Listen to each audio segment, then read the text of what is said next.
There are more than 100 unique styles of beer, each with their own set of ingredients, process, guidelines, history, and experience. If you're a beer lover, an industry leader, or somewhere in between, a better knowledge of beer style will improve your life and your work. Welcome to A Sense of Beer Style, essential beer style training for those who want to lead in food and beverage. I'm Julia Herz. And I'm Jeremy Storton. We're advanced Cicerones, beer judges, home brewers, and we're excited to guide you through the vast and wonderful world of beer styles. Welcome, everyone, to Straight Sour Beer, which is not as commonly found because they are often used to then create other wonderful things in beer, other types of beers. But if you're a brewer, if you are a beer buyer, if you are a beer fan, you should know every corner of beer. So we want you to know straight sour beer. So does the Beer Judge Certification Program guidelines, which Jeremy and I follow for you. And it's basically an invention almost, these straight sour beers, to help acidify and to help create beers that are sour. And what does that all hubble-de-gub mean? Well, we're certainly going to get into that. You could drink them straight up, but they're, because they're pale and refreshing. Style guidelines lead with that. Meant gentle, clean, supposedly, lactic sourness. I will argue when I've had some of these straight up, obviously they need more balance. They are too sharp in their sourness, but they get the job done when you blend them and use them for your kettle souring. And what is kettle souring? We could do a whole prep-isode on that, Jeremy. Throw it on the list, and we'll talk about it lightly here to bring you along, or you'll probably already know something if you do, and certainly fill in the blanks and let us know if we missed anything. But it's used for that kettle souring, and it's kind of a wonderful expression of how brewers can use a base beer to then do other things with that to create other beers. How's that, Jeremy? And what do you want to add before you take us through ingredients? Well, I will just transition into ingredients from there. And I'm going to put a quick little tap out to style comparison, because this beer is very much like a Berliner Weiss. And so after listening to this episode or watching this episode, go back and listen to Berliner Weiss, and we'll talk about how they're different. But I mean, these are like brothers from another mother, sisters from another mister type of beer thing with Berliner Weiss. So when we talk about ingredients and process, you just mentioned, so it doesn't have to be kettle soured, but for my money, I'll bet you it's almost always kettle soured. And all that means is you have your mashed wort, and before you boil it, you add lactobacillus to it to really acidify it, bring that pH down, and then you go through the rest of the process. It just, to put it overly simple, that's how you kettle sour it. But so when we have that process, but we're taking the majority of the grist or the grain bill is pale Pils malt, maybe some wheat malt, but there aren't any specific guidelines on the combination or percentages like there are with Berliner Weiss. We can use even some caramel malts or carapils malts in this stuff to give it a little bit more body, maybe color, maybe more flavor. They can use sugars. They can use all sorts of stuff to make this beer. There's typically not a lot of hops in this beer, or a lot of hop flavor and aroma and mouthfeel coming out of this, because we're really relying on the acidity to balance the malt. With these, I don't expect them to have lactose or maltodextrin, or fancy for dextrins, or a lot of residual sugars. And the other thing too, and this is a major point to differentiate this from a Berliner Weiss, is there should not be any Brettanomyces in this. No Brett. It shouldn't be funky. This should just be a pure, clean, lactic, lactobacillus sour. So that's kind of the a way of thinking about it from the ingredients and the process side of things. Let's talk about what this beer might look like. And if you are kind of in tune with the ingredients that Jeremy just mentioned, mostly low kilned malts Hmm. for the base malts, then that's not going to bring to the table a lot of potential for color. So on appearance, they are often very pale in color, and you'll hear that when we talk about the vital statistics. Very, very pale color, right? Straw, not even gold. And then the clarity, it's flexible there, can be clear to somewhat hazy, shouldn't be totally murky and cloudy.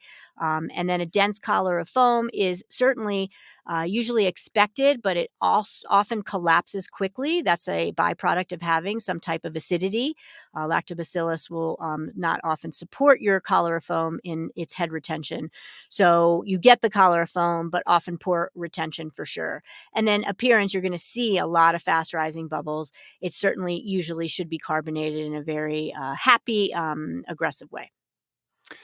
So, anyone who's watching, listening, I'm going to ask you a favor. Next time you have any yogurt, particularly Greek yogurt, I want you to open up that container, close your eyes, and take a sniff.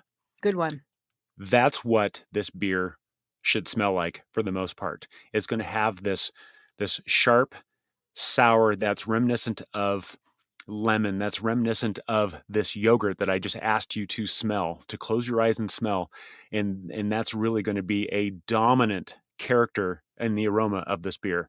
Now, you can also have some notes of the grains that could come through as just like this beautiful breadiness, maybe a little light honey, maybe some corn cereal type of things. Maybe these come through, but some of this fruitiness that can come through can make you think lemons, can make you think peach, can make you think apricot, tart apple. Everyone's going to experience this differently, but the overall experience ought to be pretty similar. It's like, I think this is going to be sour. I think it's going to be fruity. It's going to be clean and not funky at all.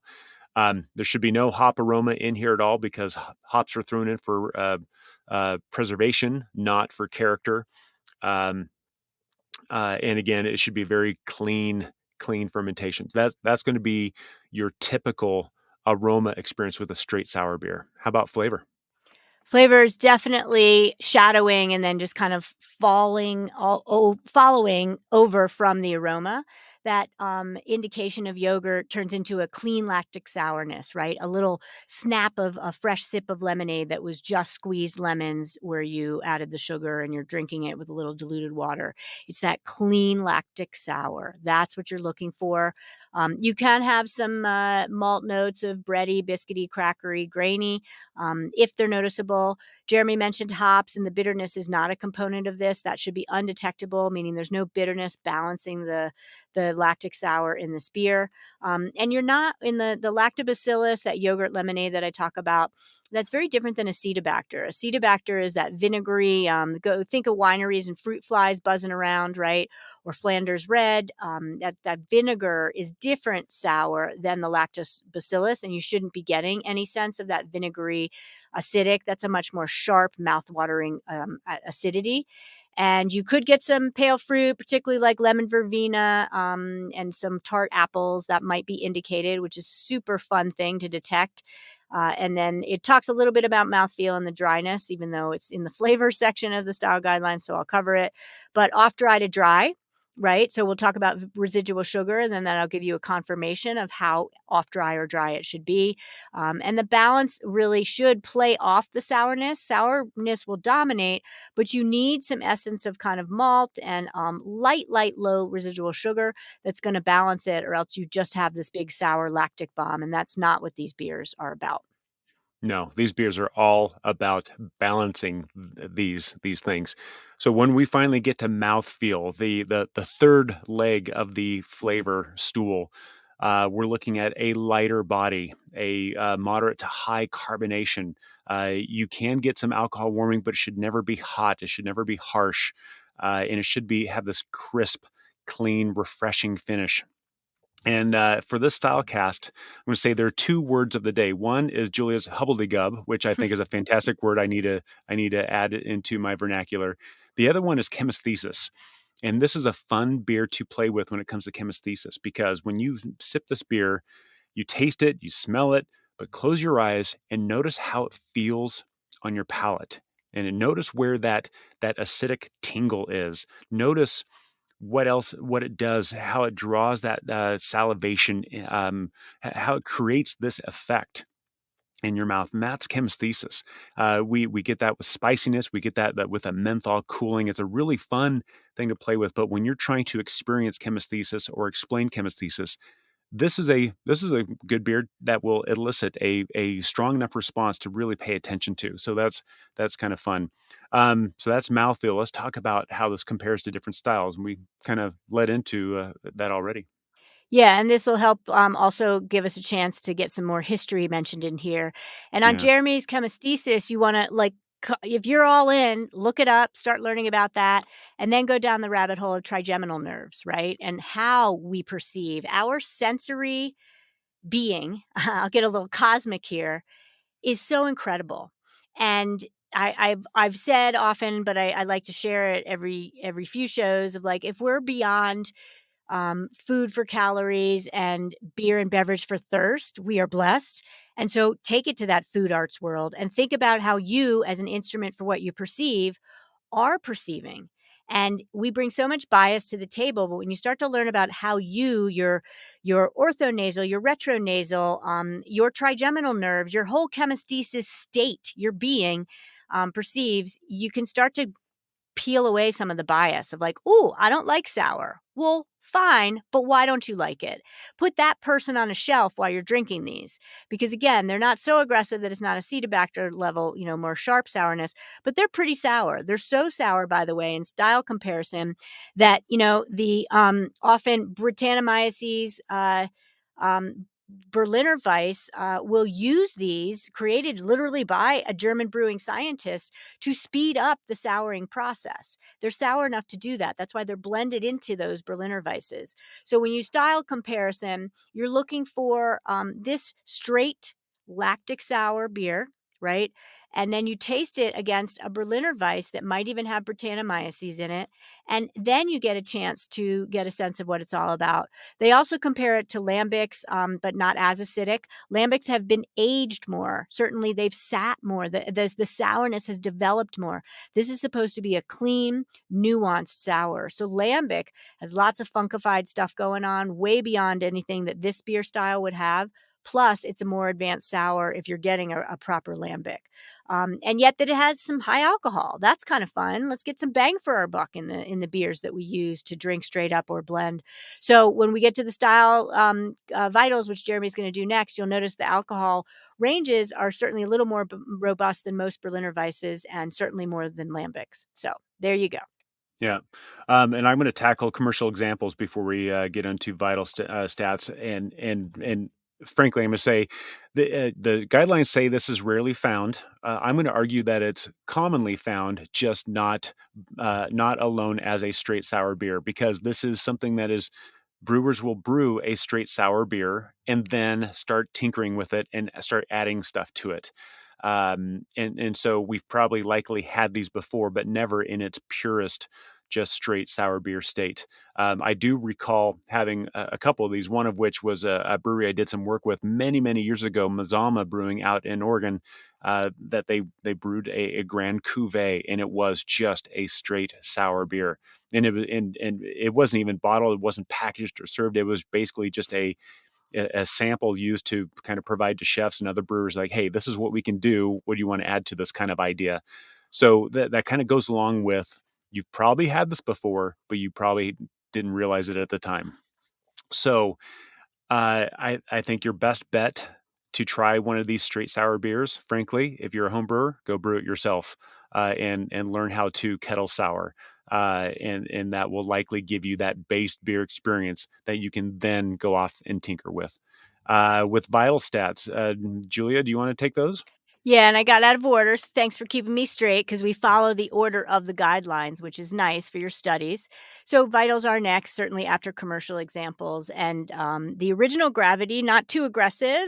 Many of these styles in the BJCP guidelines fall within this range, 1048 to 1065. Final gravity, though, is drier to kind of sweet. So it's interesting. Final gravity is 1006 to 1013. And that gives us an alcohol by volume range of 4.5 to 7%. So getting to that 7% certainly is a beefier Berliner Weiss for sure, and a heavier lambic level. And then international bitterness units, 3 to 8. I mean, barely perceptible levels, not at all, frankly. And it's more of a preservative factor for these hops being added. You often add these hops without a boil because you don't have to isomerize the hop alpha acids. Those hops are there not for bitterness and frankly not for flavor, mostly just for preservative at those levels. And then standard reference method, our color range is 2 to 3. I mentioned pale, not even gold. And you just kind of want to double that for European Brewing Convention. So that would give us 4 to 6 for EBC. And so it's a very pale colored beer based on those numbers as well. Yeah. When we get into the Plato, for original Plato, we're looking at 12 to 16 and a half, and a final Plato of 1.5 to 3 and 3.25 or so. But basically what that gets us to is it's very light. So I would say when we're trying to figure out a glass, trying to figure out temperature, I'd say treat this like you would a champagne, to be honest. I want it cold, like 38 to 40 degrees Fahrenheit or 4 to 5 degrees Celsius. Put it in a stemmed tulip, a goblet, or chalice.